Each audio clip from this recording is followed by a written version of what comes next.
Porque é na exposição que você vai trazer os argumentos.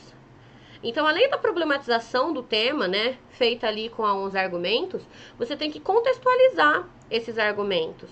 Ou seja, você tem que trazer repertório sociocultural legitimado, pertinente e produtivo, que é sobre o que a gente vai falar agora, tá? Primeira coisa, todos eles têm que ter relação com o assunto abordado. Independente do que seja o seu repertório, ele tem que ter relação com o assunto que está sendo abordado no texto. Vou usar um exemplo que provavelmente quem é meu aluno aqui já ouviu eu falar mais de uma vez. Uma redação que tem como tema o uso de força por meio de justiça com as próprias mãos pode abordar tranquilamente super-heróis como Batman, né? Que é ali uma pessoa que faz justiça com as próprias mãos, que é um justiceiro e que acaba ali cometendo crimes no final das contas, tá? Então, vocês vão poder utilizar quase qualquer coisa como repertório no final das contas, desde que ele faça sentido, que ele tenha sentido ali com o texto que está sendo apresentado, tá? A Letícia perguntou se é mais utilizado no desenvolvimento, e sim, né, que é como eu tô explicando aqui para vocês agora. Então, você vai usar a maior parte do tempo no seu desenvolvimento para fazer essa exposição. O repertório, quando eu digo que ele precisa ser legitimado, significa que ele precisa ser aceito, né, na sociedade. Então, quando eu falo que o Papa, ele é a autoridade ali da Igreja Católica dentro do cristianismo. Se eu uso o Papa para, né, trazer uma fala ali do Papa para legitimar algo relacionado com o cristianismo, isso é socialmente aceito. Porque o Papa, ele é ele é legitimado, né? Ele é uma autoridade para poder falar sobre cristianismo. Se eu vou usar, se eu vou falar sobre educação, eu vou trazer o Paulo Freire, por exemplo, em vez do Papa. O Papa, ele é uma autoridade no cristianismo. Paulo Freire é uma autoridade no que diz respeito à educação. Se eu vou falar de saúde, eu posso citar o Drauzio Varela, que é uma autoridade dentro de saúde, tá? Então, precisa ser legitimado e aceitado dentro da sociedade, beleza? Ele precisa ser pertinente, ou seja, o repertório ele tem que se relacionar diretamente com o assunto abordado, que foi o que eu acabei de falar para vocês. Posso citar o Batman dentro da minha redação? Posso citar o Batman dentro da minha redação, desde que tenha sentido, desde que seja pertinente ao tema que está sendo trabalhado, certo? Tem que ser produtivo, então significa que o repertório ele tem que trazer ali um certo tipo de reflexão, né? Você tem que relacionar esse repertório com o tema, não adianta só jogar ele ali dentro. Tem muita gente que decora a frase de filósofo para poder usar dentro da redação. De que adianta você decorar um monte de frase de filósofo e aí você chega ali na hora e o tema de redação fala sobre o uso de tecnologia nuclear pela Marinha do Brasil? Que frase de filósofo você vai me tacar ali dentro? Não é muito mais bacana você saber que existe o ProSub, que existe o Programa de Submarinos Nucleares, que existe ali a criação de estaleiros nucleares, que inclusive tem ligação com a medicina, já que a gente vai produzir fármacos ali com essa questão do uso de energia nuclear? Isso é muito mais bacana para trazer dentro da redação e vai demonstrar um repertório sociocultural muito mais completo do que ficar só decorando filósofo. Eu não estou dizendo que é errado usar filósofo dentro da redação. Tanto que eu vou compartilhar com vocês daqui a pouco para vocês verem como que é o nosso repertório.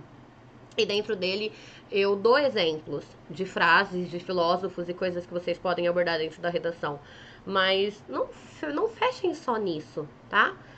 Expor não é argumentar. Então, argumentação é visão crítica. É o seu posicionamento a respeito do assunto, é o que você pensa sobre determinado assunto, é a sua tese. Agora, exposição é repertório sociocultural, tá? Então, se você traz ali, mais uma vez, o exemplo do Batman como justiceiro, isso não é argumento, isso é exposição. Agora, se você definir na sua redação que atitudes como a do personagem, que trazem o uso da força por pessoas civis, utilizando as próprias mãos para combater crimes. É errado? Se você falar que isso é errado, se você condenar, se você dizer que isso não está certo, isso é o argumento, tá? Batman é exposição. Dizer que o Batman tá errado é argumento, entendem? Se não ficou claro ainda, na hora que eu mostrar para vocês o exemplo do desenvolvimento vai ficar, tá? Então, por mais que essas exposições sejam pertinentes ao tema, você não pode apresentar somente exposições dentro da sua redação.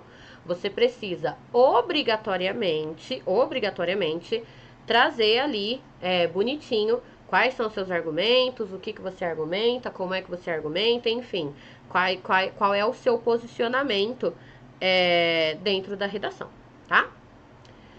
Então, vamos supor que a gente está falando de uma redação sobre meio ambiente. Prestem atenção aqui no exemplo que eu coloquei para vocês. A Conferência de Paris sobre Mudanças Climáticas, realizada em 2015, foi um marco na busca por soluções globais para o aquecimento global. Os acordos alcançados neste evento mostram a importância da cooperação internacional na abordagem de questões ambientais. Isso que está grifado é o meu argumento. Quando eu falo que a Conferência de Paris, ela mostrou a importância, ela determinou a importância, ela disse que é importante, quer dizer, ela demonstrou que é importante, isso sim é um argumento, tá? Agora, a Conferência de Paris sobre Mudanças Climáticas, realizada em 2015, isso é exposição, isso é repertório, tá bom?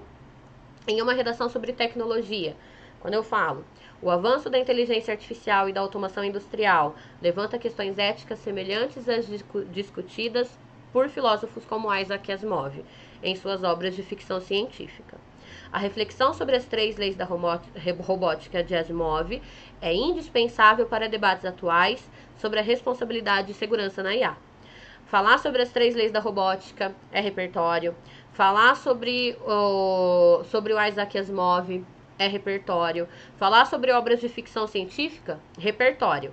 Dizer que tudo isso é indispensável para debates atuais sobre responsabilidade e segurança na IA, isso é argumento. Basicamente, percebam que o argumento, ele vai vir ali cercado de palavras como necessário, fundamental, importante, indispensável ou negativas, né? Algo como... Nossa, cadê as palavras negativas que fugiram da minha mente? É desnecessário, é irreal, ilegal, ruim, enfim. Basicamente são esses os termos que vocês vão usar para argumentar, tá? A Júlia falou para mim, às vezes uma palavra já mostra seu posicionamento, né? No exemplo dessas foi importância e indispensável. Exatamente o que eu acabei de falar. O seu posicionamento ele vai vir dentro dessas palavrinhas. Eu gosto de chamar de palavrinhas mágicas com os meus alunos. São palavras que determinam o tom daquilo que você está defendendo. Então, quando você diz que algo é necessário, indispensável, importante, isso tudo já está definindo qual que é o seu ponto de vista a respeito do assunto. Então, tenham cuidado de sempre colocar esse tipo de termo. Outra coisa que vai ajudar também é o uso de conectivos, tá? Que eu vou mostrar para vocês no exemplo de desenvolvimento. Numa redação sobre política social, olha aqui como a gente vai trabalhar. Para elaborar políticas sociais eficazes, é crucial compreender como as nações desenvolvidas, como os países escandinavos, conseguiram criar sistemas de bem-estar abrangentes. Aqui, ó, eu já estou começando com o meu argumento. O exemplo da Dinamarca, com a sua ênfase na educação de alta qualidade e na igualdade de oportunidades, pode servir como inspiração para os aprimoramentos das políticas sociais no Brasil. Apresentei meu argumento primeiro, que é muito importante, que é crucial compreender como as nações desenvolvidas conseguiram criar sistemas de bem-estar abrangentes, para depois trazer o meu repertório, que fala sobre a Dinamarca e o ênfase que ela dá na educação de alta qualidade, tá? Sobre repertório, né? Temos aqui, ó, repertório da Marinha, R$ 49,90 só para quem tá assistindo agora. O repertório sociocultural da Marinha é um livro que eu organizei, já tá na versão 2.0, na verdade. Eu faço desde 2022, 2023. O que é esse repertório que eu tô mandando para vocês? Eu organizei ao longo aí desses anos, um repertório, e aí ele tem explicações detalhadas. Então, por que utilizar pensadores e filósofos, como utilizar a cultura pop, como utilizar filmes, como incorporar essas informações dentro da redação. Ele tem exemplos práticos, então, que é aquilo que eu falei pra vocês. Tem uma parte que fala só de filósofos. Então tem ali trechos, né, do Locke, Marx, Foucault, como você traz isso dentro da redação. Tem textos com fontes, então a maior parte desse repertório que eu montei são textos com fontes. São textos que eu já trouxe ali a fonte certinho e que são separados por grandes áreas. Então tem tecnologia, meio ambiente, educação, saúde, geopolítica. Separados aproximadamente aí 20 textos por cada uma dessas áreas, todos com fonte certinho para você poder utilizar dentro da sua redação. E tem redação modelo. No final desse repertório tem 20 exemplos, né? 20 redações modelo para vocês também prestarem ali atenção em como foram construídos os parágrafos, como foi feito o desenvolvimento. Não utilizar elas como modelo de cópia, mas para vocês entenderem o que uma boa redação tem. Então tem 20 exemplos aí dentro dessa redação.